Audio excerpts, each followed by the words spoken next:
everyone.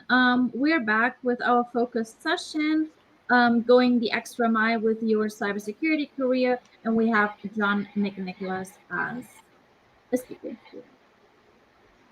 Yeah, good afternoon, everybody. I'm happy to be here. I'll go through a few things, but I would love to, we'll definitely take questions. I want to hear from you. I have 22 years in cyber experience in cybersecurity. So I definitely want to just share some of the experiences I've had and what has helped me helped me so far in my cybersecurity career. Yeah, I'd first start out, and this is if you've been with the first panel, you've heard this a few times, but volunteer, get involved in network. And when I say volunteer and getting involved, that really can be done at the same time. And there's a lot of local security groups that are fantastic. And a lot of these have low fees to become a member of. And you can even talk to them. And if you're a student, they have student rates. Because the one organization I belong to, ISSA, it's I'd say about $150 a year, but the student rate is about $50. But contact these groups, talk to them. We understand if people are on a tight budget, students, just certain situations, you may not be able to come up with the money for that. So just contact the group, and it goes into volunteering. Maybe the group needs a secretary, treasurer, things like that. Just people to set up their events. These events take some time setting up, and I enjoyed a lot. The one group I used to be involved with, I was the program chair, and it helped me build my extend my network because I would reach out and contact people that I met through B-sides, and we'll talk about that, and that's been mentioned. But meetings like that, local security groups, you meet these folks, and then you can petition them to come to one of your meetings, and even virtually. So there's a lot you can do with that. But volunteering and getting involved are huge, and they build on the third point that I mentioned. That helps your network. It's a difficult job market out there for cybersecurity folks. It's You hear a lot about automation and AI starting to take away some entry level positions. That's why we have to go the extra mile. That's why we have to get in volunteer and get involved. And I'll mention some of these groups, and please feel free to hit me up on LinkedIn because I can try to find out who the local chapter is. I've worked with many of the groups in the Philadelphia area. So I can find who's running the group in your area. A lot of these groups are in the US, but some of these groups are international as well. So some of the groups that I've really enjoyed working with and being a part of are the first groups, Women in Cybersecurity. In the Philadelphia area, they're a very active group. They have frequent meetings, networking events. It's a great way to meet people, and it's a great way to meet like-minded individuals. Black Girls Hack is another great group. I've been on calls with the chief operating officer of that group. Very dynamic person, gets involved. The story of how she got into cybersecurity was great. She was on an IT help desk. She got involved. She did things that no one else wanted to do. So that enabled her, and it got the attention of management. And that's how she moved into the cybersecurity career. And now she's an executive. That's they're the type of people you're going to meet in these groups. Local OWASP group, and OWASP is application security, web applications. They get involved in a lot more as well. They have AI guidelines now. They're a great group. They have local chapters. They're an international group. That's another great one. And then you have ISC Squared. They are involved with a lot of certifications, the CISSP, CCSP, certified in cloud security professional. And please tell me, I'm trying not to use acronyms that you can't assume when you use acronyms, especially with my government experience. I can use acronyms and just assume people know. So please, in the questions or the comments as we talk, I'll try not to, but if I use any, please feel free to ask me what they were. Meetup groups. It's another great way to get involved as well. AWS meetup groups, AI groups. I know they have a lot of local where I'm at, really great groups, and these are people. A lot of them are free. The meetup groups, I've never had to pay a fee. There's no club to join per se, so they're a great option. And also InfraGard. InfraGard's a great organization. It's a partnership between the FBI and the private sector. They are a free organization as well. Feel free to contact me about them. I've been involved with them since 2008. You meet some great individuals. I went to a meeting about a month ago, and one person was talking about AI and just how that companies or organizations are using it, and it's a lot of food for thought. You take those what you learned and the topics that are covered at those meetings, and you build on that, and that helps you go the extra mile with that. And there are a lot of groups that I've mentioned, but sometimes you can find the group that's the best fit for you. InfraGuard is a great group if you're looking. It's a great group, period. It also has benefits if you're looking at getting into federal work. If you wanted to work for the FBI one day, things like that, you would meet people in those fields. And if you concentrate on groups, ISACA, they're CISA, Certified in Information Security Auditor. That certification is for IT audits. So that group is going to be more of a governance, risk, and compliance, IT audit professionals. So that would definitely help there. That would definitely help get, that certain group right there. And another group that we're all a part of here is the NIST NICE Cybersecurity Ambassadors Program. It's a great program that it's helping people, students, and we're looking at veterans and other folks get into the cybersecurity field. We're working with the students to work with small businesses, and we're helping the people work with the students, work with the small businesses, and build their best security practices. These small businesses don't have the resources. Small business, it's difficult to start. It's difficult to keep afloat. They don't have the resources to get involved most of the time with cybersecurity. There's no CISO in a small business. So by working with groups like this in this cybersecurity ambassador program, we're giving people who want to get involved with cybersecurity and helping them work with people who need the cybersecurity. Please feel free to contact me about any of these groups. I'm more than happy to get you involved in that.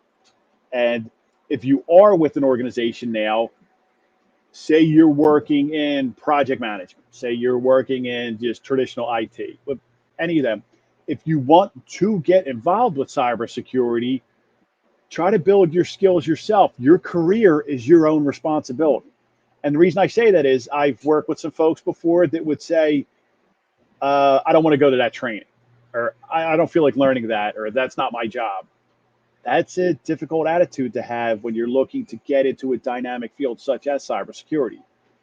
People will notice you going the extra mile, you taking that job that no one wants to do, you working those IT help desk tickets.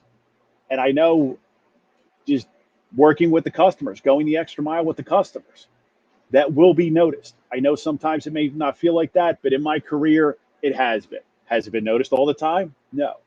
And I know that can be difficult. You're working a 12-hour shift. You're on a NOC, Network Operations Center, Security Operations Center, and some of the customers, some of the public can be difficult because security is a business decision, and it's up to the company to do that. Say if you're working with a Security Operations Center and you're providing those services, it can be difficult. But if you learn the new skills and go a little further than some of your peers, some of your teammates, that really will help. And it's a good way of looking at that.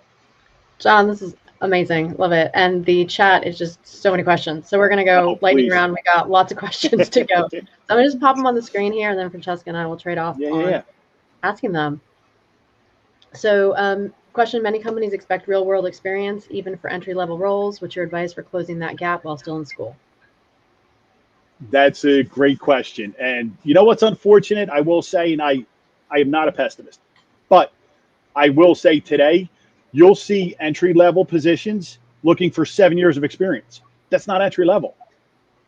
And I feel like a lot of organizations are missing the boat by not upscaling and promoting from within. But to your point, volunteer. You volunteer and you set this up. Some of the groups when I was early on, I volunteered with, I would I would help them, work with pen testers who, were new to it.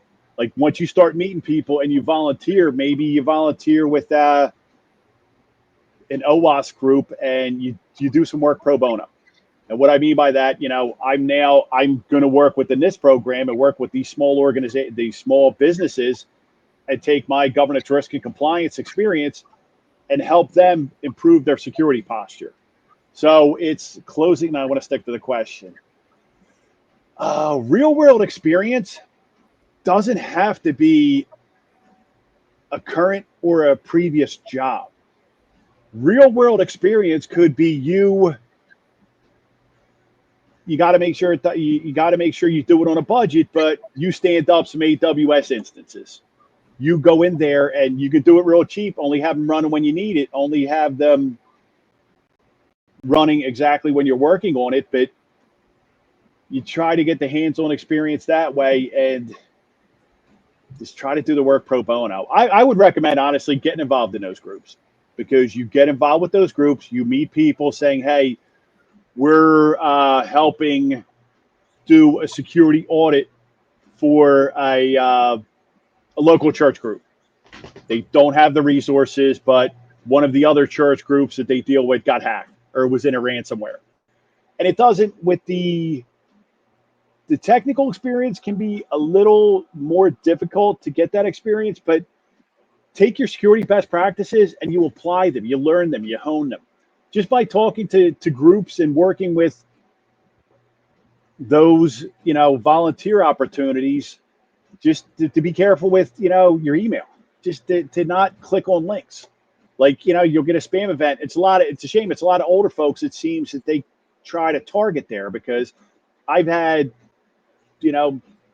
more older folks contact me. I just got an email about my PayPal account. Well, you don't have a PayPal account, so definitely don't click on that link. But volunteer and to get involved. If you volunteer, the opportunities will present themselves. So another question is, what are some open source cybersecurity tools like Nmap, Wireshark, Kali Linux that students can learn and experiment with to get hands-on technical experience? Yeah, Kali Linux is probably the one-stop shop. I would recommend that. You can download an ISO with that. You can burn it onto a thumb drive. You can make it non-persistent, so you just load it up off your laptop.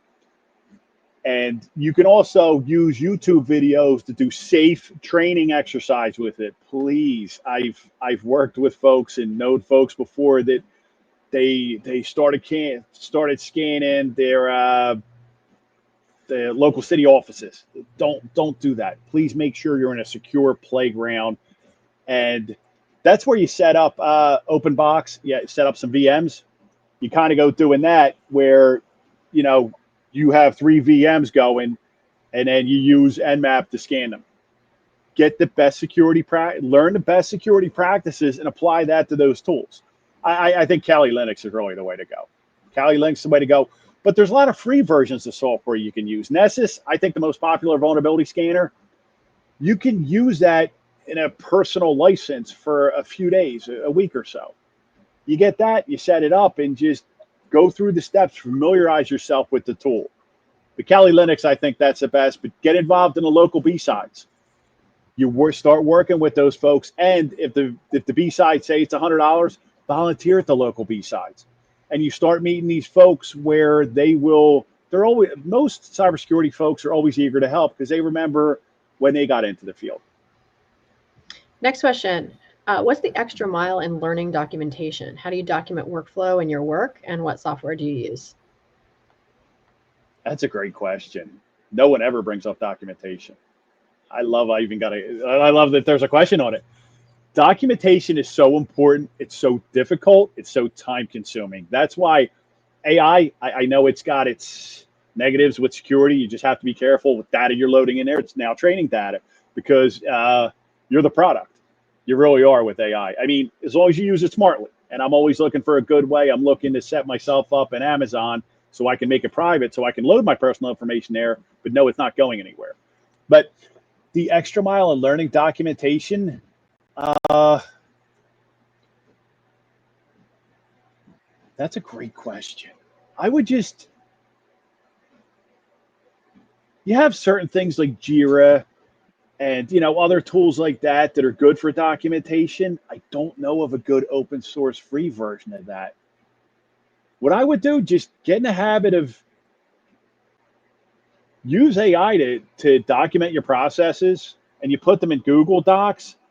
If you get in a good habit of being meticulous and having an attention to detail there, that's going to be huge, because they're living documents. They really are. And documents, policies, procedures, they all build off that. But how to document workflow, I don't know of any good open source. I wish I did. I would say Jira, honestly. I mean, but I don't think that's open source. I would use Google Docs and things like that. And I would use AI to create workflows and to research, some good open source. I'm going to look into that. That's a great question. I'm going to look into that and get back to you. I love that you brought up documentation. I'm a big fan. I know that sounds strange. Okay. But what mindset should early professionals adopt to keep growing sustainable? Be inquisitive. Be inquisitive, and you're always going to have stressful situations. Look at them as opportunities.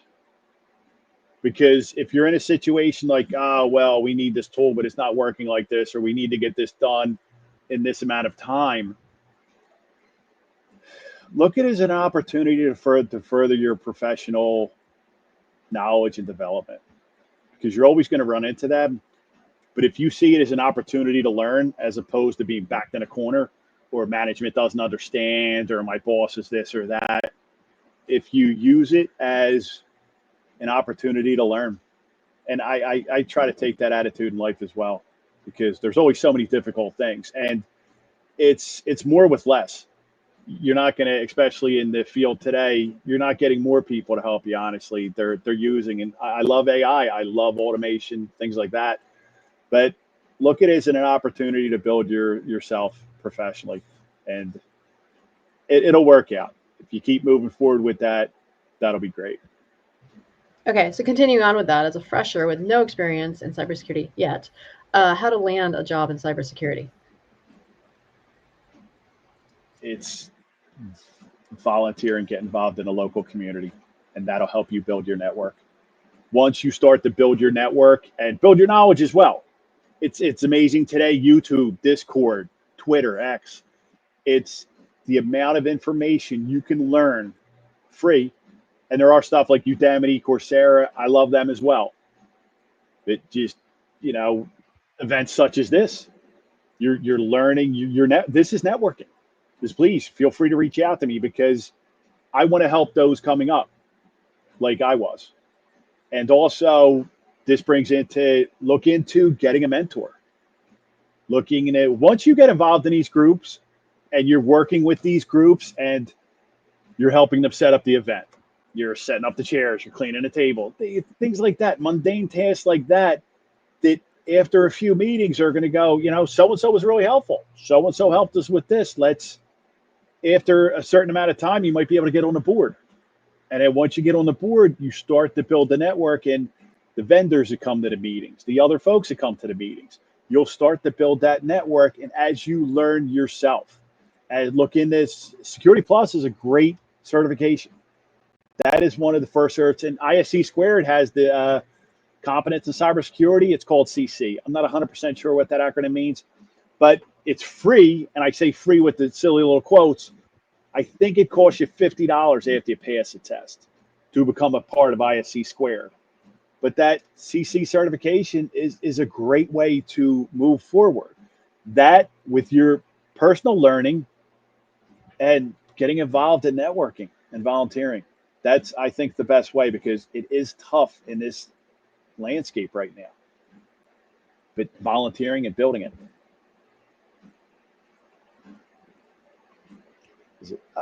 Is it possible to fully replace the human workforce with AI in cybersecurity, and what are the implications?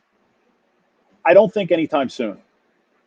I think that AI is a tool. It is a tool. It's great for automating tasks. It's great for, it does everything. And there's generative AI. It's driving cars. I know it does so much more. It's But I see it in cybersecurity as a great tool for a SIM, for example, the log aggregator. That is some really mundane work to go through that. Now, if you train it and tune it properly, you can use AI automation to start to build your normal network traffic. You get down your network posture. Okay, these systems talk to these systems. Get your baseline down using AI, and then it can help you start to notice anomalies. But the implications of AI, it is getting more difficult. This is what I've been hearing from counterparts. It is getting more difficult there are not as many entry-level positions. That is, I think, the implication, because I've heard Duolingo and a couple other companies they say they're looking for programmers, software developers with 10 years experience or over. So to get into some of these companies as a software developer is a lot harder than it was. I'm not saying it's not, we're going to need software developers. We're going to need, I see AI as a very, very complex tool that makes our job easier. But it is streamlining some processes that used to be manual.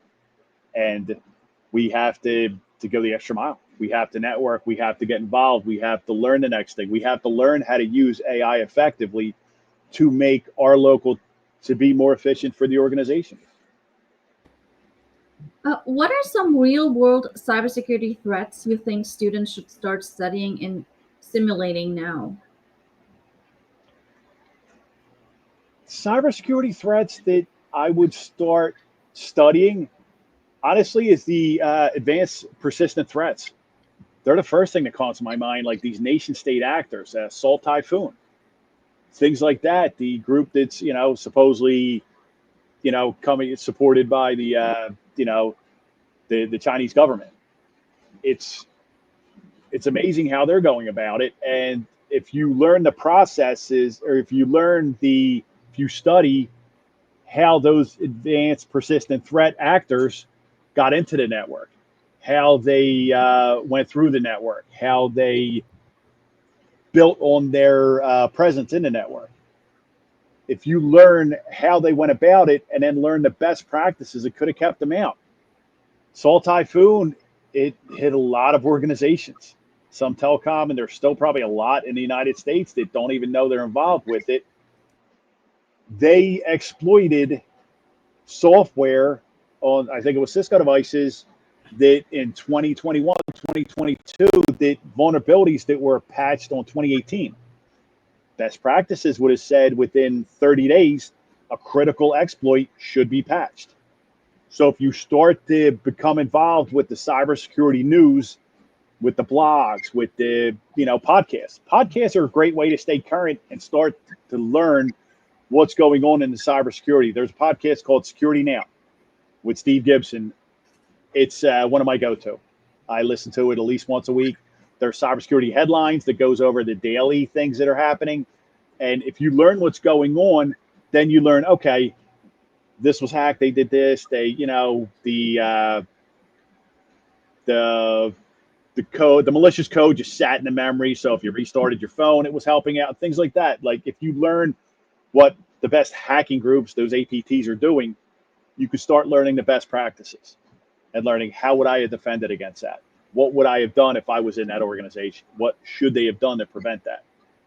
And simulating now, open box, you can start up VMs. I would actually, the best way I think to train on a low budget with not many resources, to start up VMs and use a Kali Linux instance to scan and try to hack those VMs. So the last question is, how can cybersecurity professionals effectively integrate AI in machine learning without over-relying on automation for decision-making? I would go with, I think one of the uses for AI to effectively integrate AI, I would try to let it free up your time for critical thinking. Like AI is great, but it's still not, the most powerful system on the planet, which is a human brain. So you want to do you want to keep to yourself maybe the difficult tasks, and you pull knowledge from AI, but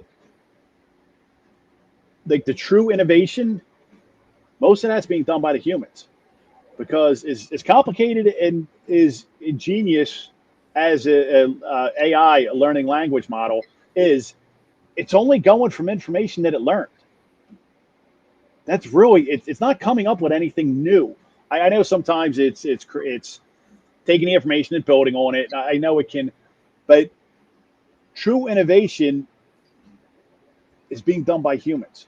So if you could spend the time innovating and less time with doing, pulling the logs, just reviewing the logs, things like that, some mundane tasks that are taking some of your time, you can use AI, to help become more innovative and to stay innovative, because I think that's the human's greatest strength. We are innovative. We always have been. We created AI. And, for the next few years, AI, we're much more innovative. And I think we will be for the foreseeable future.